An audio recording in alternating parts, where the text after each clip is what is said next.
Hello दोस्तों, आपको हमारी YouTube चैनल पर स्वागत है। आज हम सुनाने वाले हैं मुंशी प्रेमचंद की कहानी। जेल। मृदुला मैजिस्ट्रेट के इजलास से जनाने जेल में वापस आई तो उसका मुख प्रसन्न था। बरी हो जाने की गुलाबी आशा उसके कपोलों पर चमक रही थी। उसे देखते ही राजनीतिक कैदियों के एक गिरोह ने घेर लिया और पूछने लगी, कितने दिन की हुई? मृदुला ने विजय गर्व से कहा, मैंने तो साफ साफ कह दिया, मैंने धरना नहीं दिया। यूं आप जबरदस्त हैं, जो फैसला चाहे करें। न मैंने किसी को रोका, न पकड़ा, न धक्का दिया, न किसी से आरजू मिन्नती की। कोई ग्राहक मेरे सामने आया ही नहीं। हाँ, मैं दुकान पर खड़ी जरूर थी। वहां कई वॉलंटियर गिरफ्तार हो गए थे। जनता जमा हो गई थी। मैं भी खड़ी हो गई। बस थानेदार ने आकर मुझे पकड़ लिया। क्षमादेवी कुछ कानून जानती थी। बोली, मैजिस्ट्रेट पुलिस के बयान पर फैसला करेगा। मैं ऐसे कितने ही मुकदमे देख चुकी। मृदुला ने प्रतिवाद किया, पुलिस वालों को मैंने ऐसा रगड़ा कि वह भी याद करेंगे। मैं मुकदमे की कार्रवाई में भाग न लेना चाहती थी, लेकिन जब मैंने उनके गवाहों को सरासर झूठ बोलते देखा तो मुझसे जब्त न हो सका। मैंने उनसे जिरह करनी शुरू की। मैंने भी इतने दिनों घास नहीं खोदी है। थोड़ा सा कानून जानती हूँ। पुलिस ने समझा होगा, ये कुछ बोलेगी तो है नहीं, हम जो बयान चाहेंगे देंगे। जब मैंने जिरह शुरू की तो सब बगले झांकने लगे। मैंने तीनों गवाहों को झूठा साबित कर दिया। उस समय जाने कैसे मुझे चोट सूझती गई। मैजिस्ट्रेट ने थानेदार को 2-3 बार फटकार भी बताए। वो मेरे प्रश्नों का ऊल जलूल जवाब देता था तो मैजिस्ट्रेट बोल उठता था, वो जो कुछ पूछती है उसका जवाब दो, फजूल की बातें क्यों करते हो। तब मियाँ जी का मुंह जरा सा निकल आता था। मैंने सबों का मुंह बंद कर दिया। अभी साहब ने फैसला तो नहीं सुनाया, लेकिन मुझे विश्वास है बरी हो जाऊंगी। मैं जेल से नहीं डरती, लेकिन बेवकूफ भी नहीं बनना चाहती। वहां हमारे मंत्री जी भी थे और बहुत सी बहनें थीं। सब यही कहती थी, तुम छूट जाओगी। महिलाएं उसे द्वेष भरी आंखों से देखती हुई चली गईं। उनमें किसी की मियाद साल भर की थी, किसी की 6 मास की।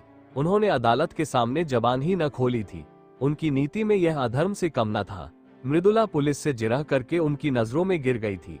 सजा हो जाने पर उसका व्यवहार क्षम्य हो सकता था, लेकिन बरी हो जाने में तो उसका कुछ प्रायश्चित ही न था। दूर जाकर एक देवी ने कहा, इस तरह तो हम लोग भी छूट जाते। हमें तो ये दिखाना है, नौकरशाही से हमें न्याय की कोई आशा ही नहीं। दूसरी महिला बोली, यह तो क्षमा मांग लेने के बराबर है। गई तो थी धरना देने, नहीं दुकान पर जाने का काम ही क्या था। वॉलंटियर गिरफ्तार हुए थे आपकी बला से, आप वहां क्यों गई? मगर अब कहती हैं, मैं धरना देने गई ही नहीं। ये क्षमा मांगना हुआ साफ। तीसरी देवी मुंह बनाकर बोली, जेल में रहने के लिए बड़ा कलेजा चाहिए। उस वक्त तो वाह वाह लूटने के लिए आ गई, अब रोना आ रहा है। ऐसी स्त्रियों को तो राष्ट्रीय कामों के नगीच ही ना आना चाहिए। आंदोलन को बदनाम करने से क्या फायदा। केवल क्षमादेवी अब तक मृदुला के पास चिंता में डूबी खड़ी थी। उन्होंने एक उद्दंड व्याख्यान देने के अपराध में साल भर की सजा पाई थी। दूसरी जिले से 1 महीना हुआ यहाँ आई थी। अभी मियाद पूरी होने में 8 महीने बाकी थे। यहाँ की 15 कैदिनों में किसी से उनका दिल न मिलता था। जरा जरा सी बातों के लिए उनका आपस में झगड़ना, बनाव सिंगार की चीजों के लिए लेडी वार्डरों की खुशामदें करना, घर वालों से मिलने के लिए व्यग्रता दिखलाना उसे पसंद न था। वही कोत्सा और कन्फुस्किया जेल के भीतर भी थी। वो आत्माभिमान जो उसके विचार में एक पॉलिटिकल कैदी में होना चाहिए, किसी में भी ना था। क्षमा उन सबों से दूर रहती थी। उसके जाति प्रेम का वारापार न था। इस रंग में पगी हुई थी, पर अन्य देवियां उसे घमंडिन समझती थी और उपेक्षा का जवाब उपेक्षा से देती थी। मृदुला को हिरासत में आए 8 दिन हुए थे। इतने ही दिनों में क्षमा को उससे विशेष स्नेह हो गया था। मृदुला में वो संकीर्णता और ईर्ष्या न थी, न निंदा करने की आदत, न श्रृंगार की धुन, न भद्दी दिल लगी का शौक। उसके हृदय में करुणा थी, सेवा का भाव था, देश का अनुराग था। क्षमा ने सोचा था, इसके साथ 6 महीने आनंद से कट जाएंगे, लेकिन दुर्भाग्य यहाँ भी उसके पीछे पड़ा हुआ था। कल मृदुला यहाँ से चली जाएगी, वो फिर अकेली हो जाएगी। यहाँ ऐसा कौन है जिसके साथ घड़ी भर बैठकर अपना दुख दर्द सुनाएगी, देश चर्चा करेगी। यहाँ तो सभी के मिजाज आसमान पर है। मृदुला ने पूछा, तुम्हें तो अभी 8 महीने बाकी है बहन। क्षमा ने हसरत के साथ कहा, किसी न किसी तरह कट ही जाएंगे बहन, पर तुम्हारी याद बराबर सताती रहेगी। इसी 1 सप्ताह के अंदर तुमने मुझ पर न जाने क्या जादू कर दिया। जब से तुम आई हो मुझे जेल जेल न मालूम होता था, कभी कभी मिलती रहना। मृदुला ने देखा क्षमा की आंखें डबबाई हुई थी। धाधस देती हुई बोली, जरूर मिलूंगी दीदी। मुझसे तो खुद न रहा जाएगा, भान को भी लाऊंगी, कहूंगी चल तेरी मौसी आई है, तुझे बुला रही है। दौड़ा हुआ आएगा। अब तुमसे आज कहती हूँ बहन, मुझे यहाँ किसी की याद थी तो भान की। बेचारा रोया करता होगा, मुझे देखकर रूठ जाएगा। तुम कहाँ चली गई?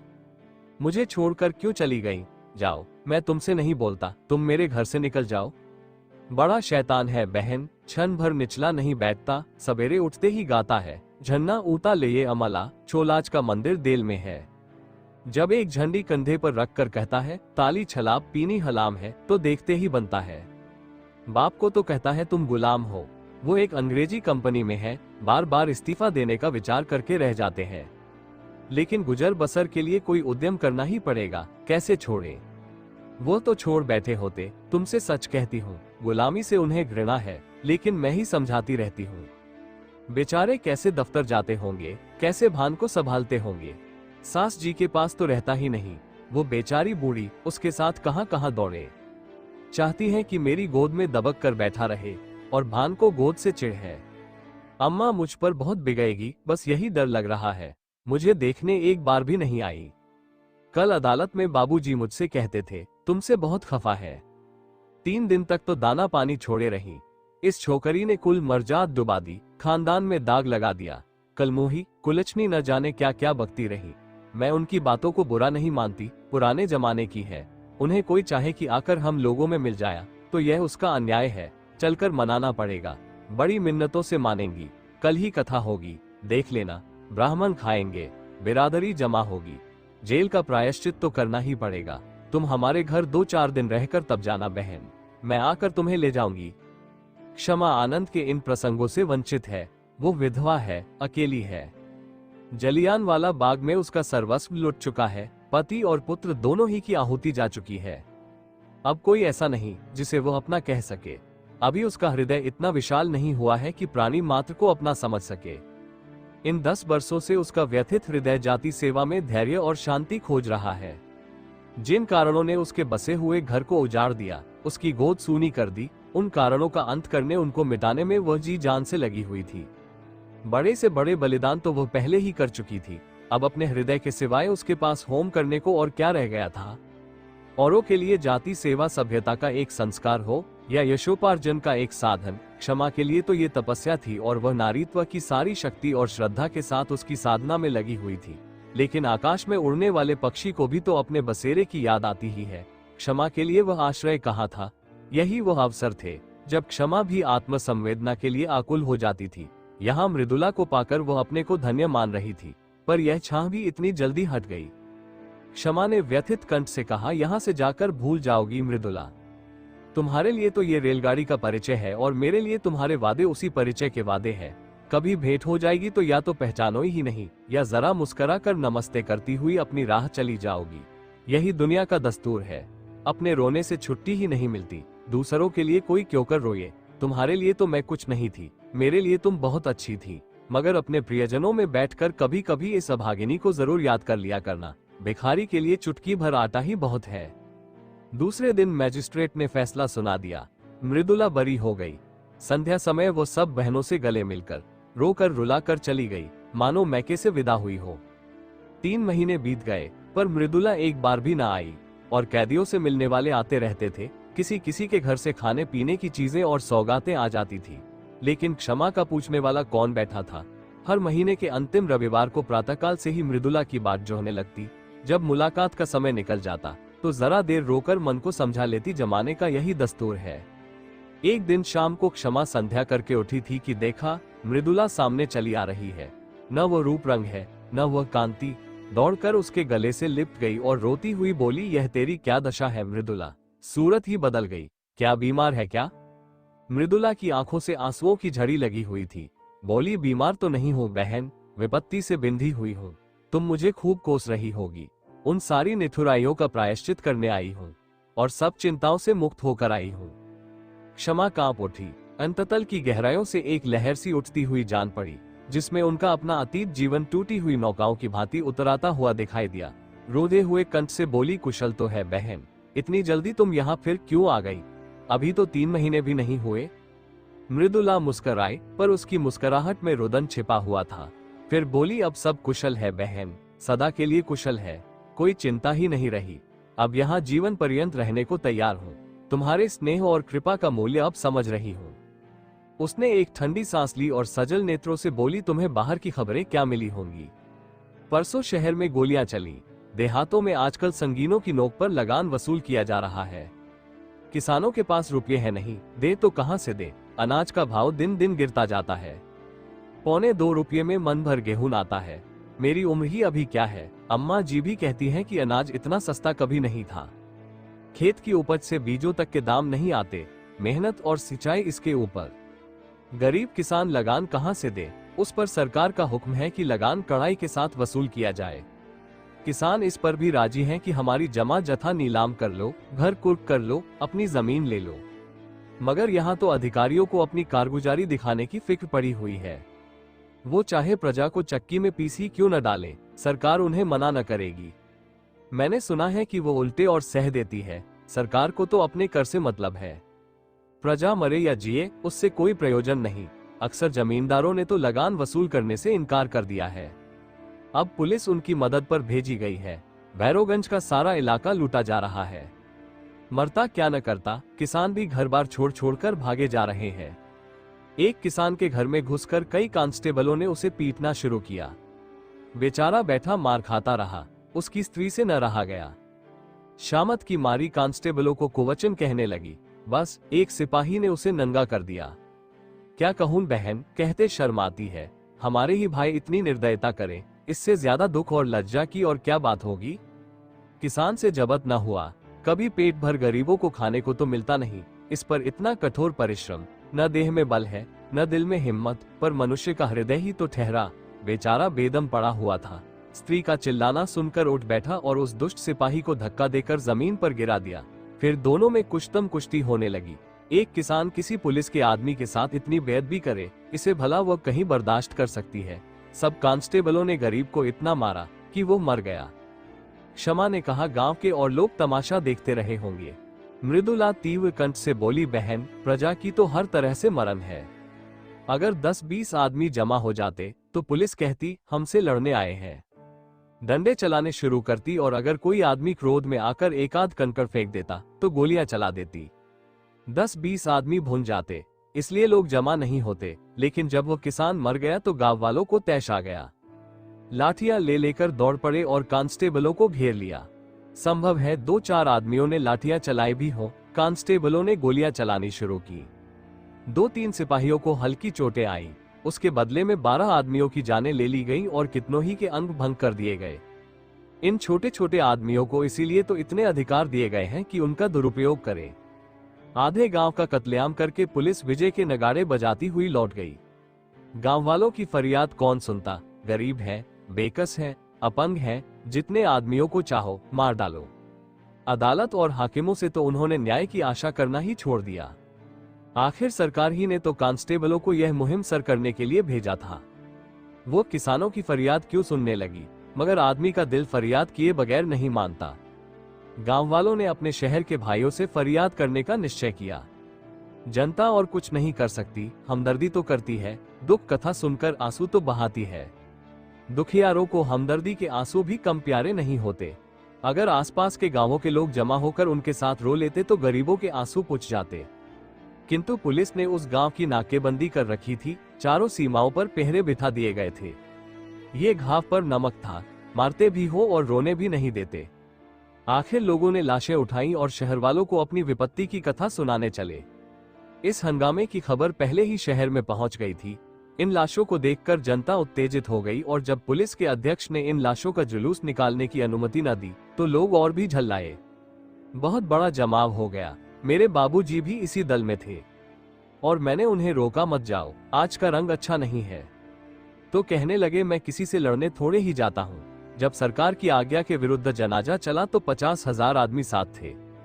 उधर 500 सशस्त्र पुलिस रास्ता रोके खड़ी थी। सवार, प्यादे, सार्जेंट, पूरी फौज थी। हम निहत्थों के सामने इन नामदों को तलवारें चमकाते और झनकारते शर्म भी नहीं आती। जब बार बार पुलिस की धमकियों पर भी लोग न भागे तो गोलियां चलाने का हुक्म हो गया। घंटे भर बराबर फैर होते रहे। पूरे घंटे भर तक कितने मरे, कितने घायल हुए, कौन जानता है। मेरा मकान सड़क पर है। मैं छज्जे पर खड़ी दोनों हाथों से दिल थामे कांपती थी। पहली बार चलते ही भगदड़ पड़ गई। हजारों आदमी बदहवास भागे चले आ रहे थे। बहन, वो दृश्य अभी तक आंखों के सामने है। कितना भीषण, कितना रोमांचकारी और कितना लज्जास्पद। ऐसा जान पड़ता था कि लोगों के प्राण आंखों से निकले पड़ते हैं, मगर इन भागने वालों के पीछे वीर व्रतधारियों का दल था, जो पर्वत की भांति अटल खड़ा छातियों पर गोलियां खा रहा था और पीछे हटने का नाम न लेता था। बंदूकों की आवाजें साफ सुनाई देती थी और हर एक धाया धाया के बाद हजारों बिलों से जय की गहरी गगन भेदी ध्वनि निकलती थी। उस ध्वनि में कितनी उत्तेजना थी, कितना आकर्षण, कितना उन्माद। बस यही जी चाहता था कि जाकर गोलियों के सामने खड़ी हो जाऊं और हंसते हंसते मर जाऊं। उस समय ऐसा भान होता था कि मर जाना कोई खेल है। अम्मा जी कमरे में भान को लिए मुझे बार बार भीतर बुला रही थी। जब मैं न गई तो वह भान को लिए हुए छज्जे पर आ गई। उसी वक्त 10-12 आदमी एक स्ट्रेचर पर हृदयेश की लाश लिए हुए द्वार पर आए। अम्मा की उन पर नजर पड़ी। समझ गई, मुझे तो सकता सा हो गया। अम्मा ने जाकर एक बार बेटे को देखा, उसे छाती से लगाया, चूमा, आशीर्वाद दिया और उन्मत्त दशा में चौरास्ते की तरफ चली, जहां से अभी धाया और जय की ध्वनि बारी बारी से आ रही थी। मैं हतबुद्धि सी खड़ी कभी स्वामी की लाश को देखती थी, कभी अम्मा को। न कुछ बोली, न जगह से हिली, न रोई, न घबराए। मुझमें जैसे स्पंदन ही न था, चेतना जैसे लुप्त हो गई हो। क्षमा, तो क्या अम्मा भी गोलियों के स्थान पर पहुंच गई? मृदुला, हाँ, यही तो विचित्रता है बहन। बंदूक की आवाजें सुनकर कानों पर हाथ रख लेती थी, खून देखकर मूर्छित हो जाती थी। वहीं अम्मा वीर सत्याग्रहियों की सफों को चीरती हुई सामने खड़ी हो गई और एक ही क्षण में उनकी लाश भी जमीन पर गिर पड़ी। उनके गिरते ही योद्धाओं का धैर्य टूट गया, व्रत का बंधन टूट गया। सभी के सिरों पर खून सा सवार हो गया। निहत्थे थे, अशक्त थे, पर हर एक अपने अंदर अपार शक्ति का अनुभव कर रहा था। पुलिस पर धावा कर दिया। सिपाहियों ने इस बाढ़ को आते देखा तो होश जाते रहे। जाने लेकर भागे, मगर भागते हुए भी गोलियां चलाते जाते थे। भान छज्जे पर खड़ा था, न जाने किधर से एक गोली आकर उसकी छाती में लगी। मेरा लाल वहीं पर गिर पड़ा, सांस तक न ली, मगर मेरी आंखों में अब भी आंसू न थे। मैंने प्यारे भान को गोद में उठा लिया। उसकी छाती से खून के फव्वारे निकल रहे थे। मैंने उसे जो दूध पिलाया था, उसे वो खून से अदा कर रहा था। उसके खून से तर कपड़े पहने हुए मुझे वह नशा हो रहा था जो शायद उसके विवाह में गुलाल से तर रेशमी कपड़े पहन कर भी न होता। लड़कपन, जवानी और मौत, तीनों मंजिलें एक ही हिचकी में तमाम हो गईं। मैंने बेटे को बाप की गोद में लेटा दिया। इतने में कई स्वयंसेवक अम्मा जी को भी लाए। मालूम होता था लेटी हुई मुस्करा रही है। मुझे तो रोकती रहती थी और खुद इस तरह जाकर आग में कूद पड़ी, मानो वह स्वर्ग का मार्ग हो। बेटे ही के लिए जीती थी, बेटे को अकेला कैसे छोड़ती। जब नदी के किनारे तीनों लाशें एक ही चिता में रखी गईं, तब मेरा सकता टूटा, होश आया। एक बार जी में आया चिता में जा बैठूं, सारा कुनबा एक साथ ईश्वर के दरबार में जा पहुंचे। लेकिन फिर सोचा, तूने अभी ऐसा कौन काम किया है जिसका इतना ऊंचा पुरस्कार मिले। बहन, चिता की लपटों में मुझे ऐसा मालूम हो रहा था कि अम्मा जी सचमुच भान को गोद में लिए बैठी मुस्कुरा रही हैं और स्वामी जी खड़े मुझसे कह रहे हैं, तुम जाओ और निश्चिंत होकर काम करो। मुख पर कितना तेज था। रक्त और अग्नि ही में तो देवता बसते हैं। मैंने सिर उठाकर देखा। नदी के किनारे न जाने कितनी चिताएं जल रही थी। दूर से वो चितावली ऐसी मालूम होती थी मानो देवता ने भारत का भाग्य गढ़ने के लिए भट्टियां जलाई हो। जब चिताएं राख हो गई तो हम लोग लौटे, लेकिन उस घर में जाने की हिम्मत न पड़ी। मेरे लिए अब वो घर घर न था। मेरा घर तो अब ये है जहां बैठी हूं, या फिर वही चिता। मैंने घर का द्वार भी नहीं खोला। महिला आश्रम में चली गई। कल की गोलियों में कांग्रेस कमेटी का सफाया हो गया था। ये संस्था बागी बना डाली गई थी। उसके दफ्तर पर पुलिस ने छापा मारा और उस पर अपना ताला डाल दिया। महिला आश्रम पर भी हमला हुआ, उस पर अपना ताला डाल दिया गया। हमने एक वृक्ष की छाह में अपना नया दफ्तर बनाया और स्वच्छंदता के साथ काम करते रहे। यहाँ दीवारें हमें कैद न कर सकती थी। हम भी वायु के समान मुक्त थे। संध्या समय हमने एक जुलूस निकालने का फैसला किया। कल के रक्तपात की स्मृति, हर्ष और मुबारकबाद में जुलूस निकालना आवश्यक था। लोग कहते हैं जुलूस निकालने से क्या होता है। इससे ये सिद्ध होता है कि हम जीवित हैं, अटल हैं और मैदान से हटे नहीं हैं। हमें अपने हार न मानने वाले आत्माभिमान का प्रमाण देना था। हमें ये दिखाना था कि हम गोलियों और अत्याचार से भयभीत होकर अपने लक्ष्य से हटने वाले नहीं और हम उस व्यवस्था का अंत करके रहेंगे जिसका आधार स्वार्थपरता और खून पर है। उधर पुलिस ने भी जुलूस को रोककर अपनी शक्ति और विजय का प्रमाण देना आवश्यक समझा। शायद जनता को धोखा हो गया हो कि कल की दुर्घटना ने नौकरशाही का नैतिक ज्ञान जागृत कर दिया है। इस धोखे को दूर करना उसने अपना कर्तव्य समझा।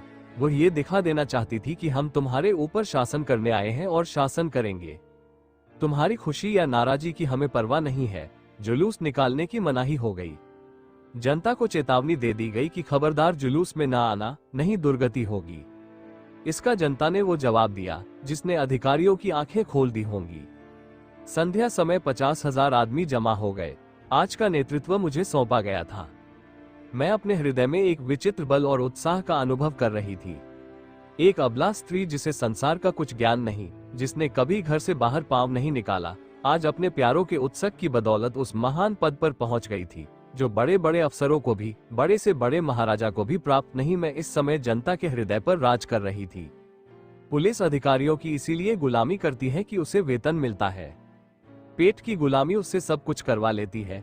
महाराजा का हुक्म लोग इसीलिए मानते हैं कि उससे उपकार की आशा या हानि का भय होता है। यह अपार जनसमूह क्या मुझसे किसी फायदे की आशा रखता था? उसे मुझसे किसी हानि का भय था? कदापि नहीं। फिर भी वो कड़े से कड़े हुक्म को मानने के लिए तैयार था। इसीलिए कि जनता मेरे बलिदानों का आदर करती थी, इसीलिए कि उनके दिलों में स्वाधीनता की जो तड़प थी, गुलामी की जंजीरों को तोड़ देने की जो बेचैनी थी, मैं उस तड़प और बेचैनी की सजीव मूर्ति समझी जा रही थी। निश्चित समय पर जुलूस ने प्रस्थान किया। उसी वक्त पुलिस ने मेरी गिरफ्तारी का वारंट दिखाया। वारंट देखते ही तुम्हारी याद आई। पहले तुम्हें मेरी जरूरत थी, अब मुझे तुम्हारी जरूरत है। उस वक्त तुम मेरी हमदर्दी की भूखी थी, अब मैं सहानुभूति की भिक्षा मांग रही हूँ। मगर मुझमें अब लेश मात्र भी दुर्बलता नहीं है। मैं चिंताओं से मुक्त हूँ। मैजिस्ट्रेट जो कठोर से कठोर दंड प्रदान करे उसका स्वागत करूंगी। अब मैं पुलिस के किसी आक्षेप या असत्य आरोपण का प्रतिवाद न करूंगी, क्योंकि मैं जानती हूँ मैं जेल के बाहर रहकर जो कुछ कर सकती हूँ, जेल के अंदर रहकर उससे कहीं ज्यादा कर सकती हूँ। जेल के बाहर भूलों की संभावना है, बहकने का भय है, समझौते का प्रलोभन है, स्पर्धा की चिंता है। जेल सम्मान और भक्ति की एक रेखा है जिसके भीतर शैतान कदम नहीं रख सकता।